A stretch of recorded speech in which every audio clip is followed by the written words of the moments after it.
Campaign, ad set, ad. The formula for any paid social account.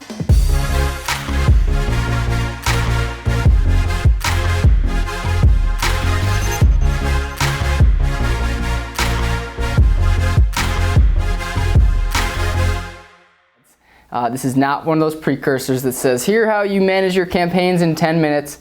That is garbage. That's why we've named this series Cutting Through the Noise, because that stuff isn't possible. You need to spend time in the accounts managing, operating, iterating, learning if you're going to make money and if you're going to see a return on your ad spend on social platforms. So let's jump right in to the framework that we use internally. We're kind of lifting the hood. It's really simple. Day one, when we're bringing on a digital marketing manager, we're looking at this and saying, here's how we think about paid search. Again, applicable to Pinterest, LinkedIn, Facebook, Twitter, Snapchat, you name it. Instagram, owned by Facebook, so it's set up in the same way. We're not going to be looking at the Facebook Business Manager today. It's complicated. People's brains tend to turn off when we start navigating through different pages. So what we're really going to do is just dive into this framework. Here we're using the University of Montana as an example. We were one of the first ones to advertise digitally while I was the digital marketing manager there in, I think it was 2012 when we started, or 2013, spending close to $3,000 to $4,000 a month, growing their audience, and then diving into things like form completions, applications, campus visits, monitoring all of that and trying to measure, one, how many people take that action today, and then two, how can we, through Facebook ads, increase that number, increase the number of people visiting your site that take one of those key actions.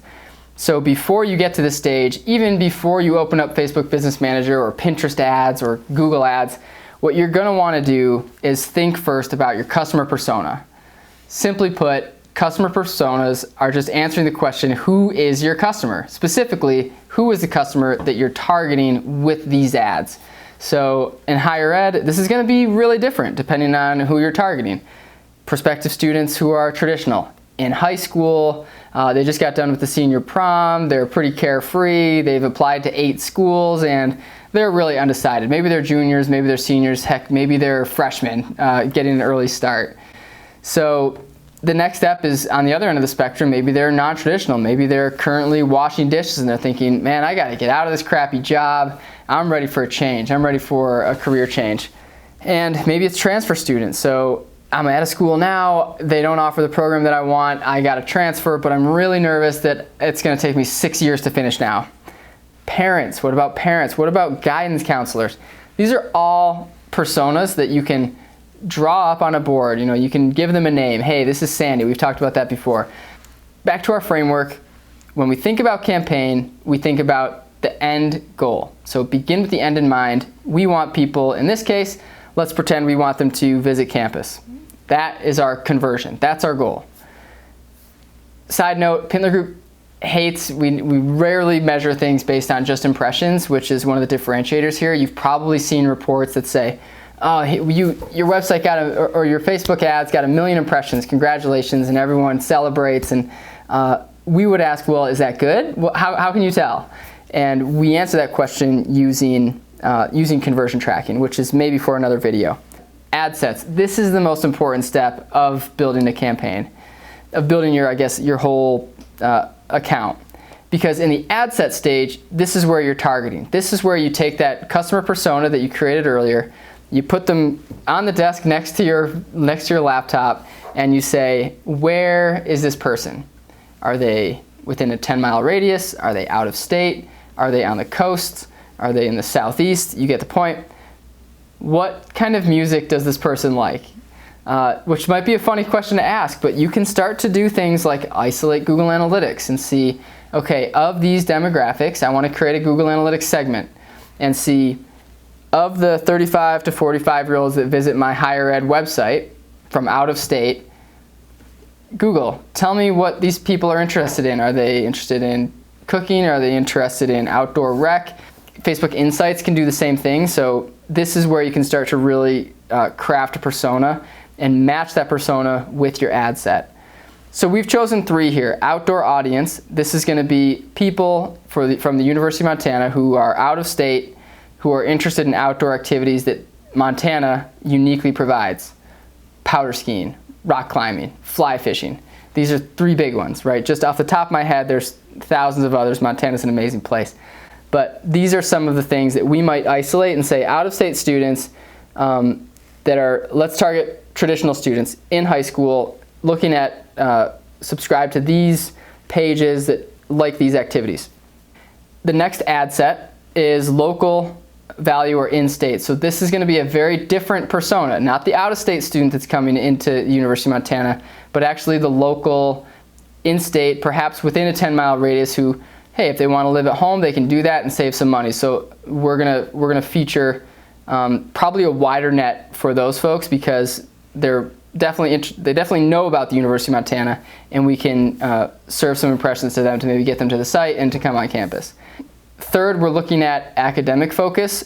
This is going to be, since we already have an outdoor focus, we want to use the University of Montana's academic rigor to try to get folks from out of state that might be interested in some of the unique programs that we offer, things like forestry, wildlife biology, to just kind of prop those programs up on a pedestal and say, hey, you can come to the University of Montana and we have some of the best academic programs in the world in these specific programs.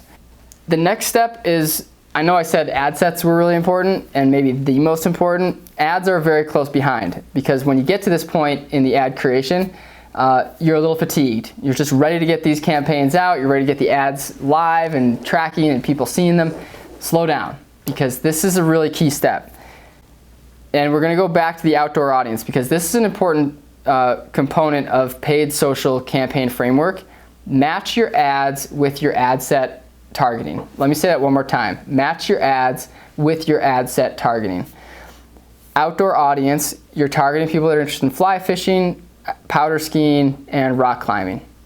What should your ad contain? Of course, imagery of fly fishing, imagery of rock climbing, imagery of powder skiing, preferably really close to campus. Maybe at a place like the University of Montana, there's opportunities like less than a mile away. Let's feature that in the ad copy. And then when we think about the imagery, of course, just like we mentioned, you want to use dynamic imagery of outdoor action.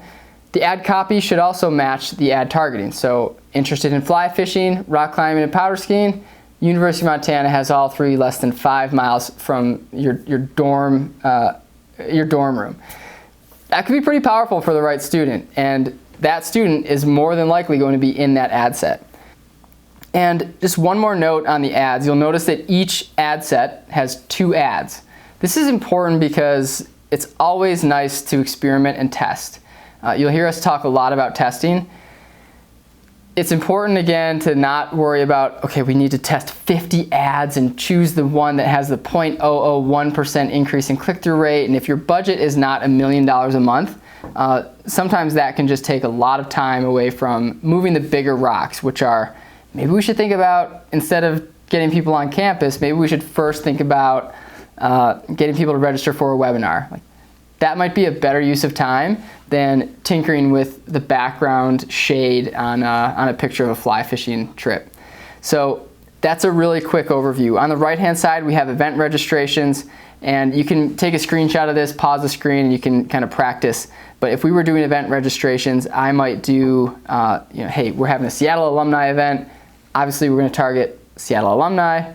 Oh, and we're also having a local viewing party, so we might be football fans in the Seattle area. And then let's extend the reach. So let's zoom out to 50 miles or 100-mile radius of Seattle and see if people are willing to travel. So those might be really geo-based. Any paid social account works with this framework. We hope you enjoyed this. I feel like we really brushed through it. We can spend more time maybe in the ad platforms in a later video, but this was just a nice overarching view of our strategy internally whenever we start with a paid social hurdle. Get them started, test them with $5. You can really run some really clean, organized tests with very minimal budget and learn just a ton about your audience, about the targeting capabilities of these platforms. So jump in there. We'll do some deeper dives into how-tos with all the different ad platforms at a later date. This was just a helicopter view, our framework, our strategy. Hope you enjoyed it, and go get some conversions.